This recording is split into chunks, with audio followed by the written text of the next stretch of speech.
All right, joining me now is Kristen Pickles, Kitty Plays Games. Hello. Hi, welcome. Thank so you. nice to meet you. Nice to meet you as well. How's TwitchCon going so far? So far, so good. I had really low expectations because it's the very first time they've ever done anything like this. So low expectations coming in, and I've just been blown away. Like my favorite thing being comparing this to something like a PAX is PAX, everyone's moving around and walking, but here you really see people gathering in groups, and I think that's very close to what Twitch is. It's a big community, and so people are just here to meet people who are like-minded and love the website. So I noticed that too. Yesterday we were walking the floor a lot, and people would be in one place for a really long time, genuinely having lengthy interactions with each other and with the developers that are present, and really digging into the games. So it's kind of cool. It's a little less frenetic, and the staff. Yeah, it's been a very friendly, welcoming experience, which is pretty great. Definitely. So tell us about your channel and what you do on it. My channel, all right, so I'm KittyPlaysGames. I primarily play Counter-Strike,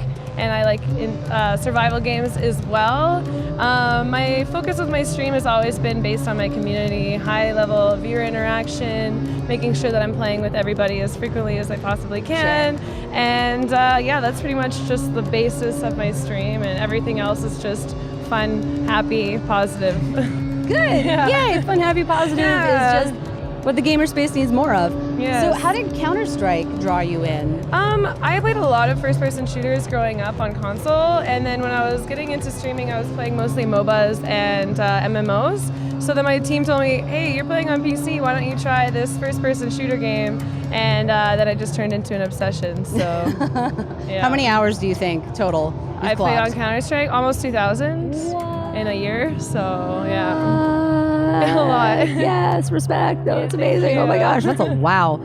You're probably one of those people that can now preternaturally see where the level's going and where everyone's going to pop out. And, yes, by now. Man. Yeah, definitely. A lot of strategy involved in predicting where people are going to be. So yeah, it's pretty awesome. So Twitch announced yesterday during the keynote that they're going to roll out some new features that we're going to get. I saw that. Whisper. It's like party chat, basically. I saw that. Yeah, I think that's really cool. It is neat, right? They understand it's a community, and that's where they're successful, and so they're just capitalizing on that with the Whisper function. And the fact that you can take it with you on your phone, jumping from.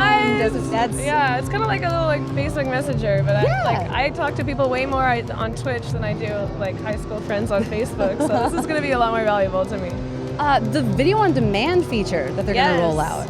So do you have a YouTube presence as well? Right now, right now I'm doing both. I think Twitch and YouTube work really well together because you're creating the content and then you can just throw it on YouTube. But if you could upload highlighted versions of your streams and have them autoplay when you're not online, it's freagasm. It's awesome. That is going to be exciting. Yeah, definitely. Do you think that'll affect your play schedule or how often you do live streams? I don't think so. Right now I'm only doing about 4 hours a day. That's just high energy, high power streams, and then making sure that I'm recharging for them just because I want to bring my best self.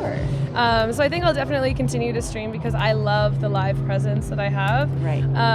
But just being able to give them content when I'm not online is just amazing. So Have you talked to or done any work with a brand or a developer or a corporation outside of just the games that you enjoy, what you're doing on your own? Yeah, so I've been working with Intel a lot this year. I've been speaking at a couple of their conferences, and I just did a really big PC build, so it's been pretty good. Cool. That's what I've been working with lately, and then always talking to new sponsors and whatnot, but my whole stream is community funded. The reason I can do what I do is because of my community, and I have a focus on that, and I never want my opinion of products to be swayed based on a monetary amount. So right now I've been staying away from that and big branding deals, so just kind of low key. So if a brand was going to come to you and be like, listen, we think you're awesome, we think the community that you've built on your own is amazing, we'd like to partner with you.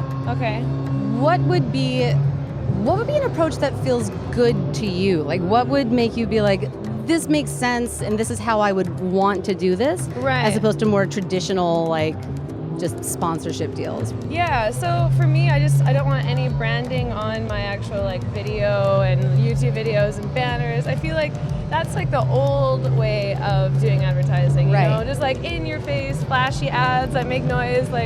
I don't really personally think that works with people, but I really like seamless advertising. So when brands come to me and they're like, hey, can you try our headset? If you really love it, like, we can look at paying you something for a month and just, you know, enjoying it and wearing it. And, like, I like that. I like when I love the product and then my team asks what product I use and they buy it because of that. So that's more organic advertising I look at. So. Awesome. Yeah. So I did just want to ask you, how did you discover Twitch as a platform and get into live streaming? Yeah, so I found Twitch like right in the early days. My brother was a really big fan of Heroes of New Earth. It's a MOBA game.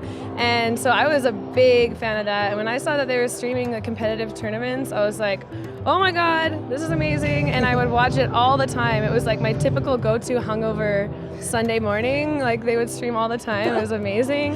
And from there, I didn't even know there was like kind of like personality casters at that point. Right. I spent about 2 or 3 years just watching pros and the competitive scene, and then one day I stumbled upon like Duck Sauce and Hafu and Legendary Leah. I'm not sure if you're familiar with them, but I saw that they were making like building a community off of just their presence online and their interactiveness, and they had so many people that wanted to play with them. Right. And I remember, I've been saying this a lot this weekend, but I remember watching Legendary Leah. She logged onto a troll in a new World of Warcraft character, and she had 5 people waiting to play with her, and I was like, I want that. I want more people to play with. So that's great. As that turned into this, you know, it's That's pretty crazy. awesome. Yeah. Well, very cool. So do you have any plans coming up to dip your toes into new waters or look at new games to start streaming? We'll see. I'm really excited about the Overwatch launch. Like, I think that's just, like, I'm really fun, happy, bubbly, and I'm playing this serious first-person shooter.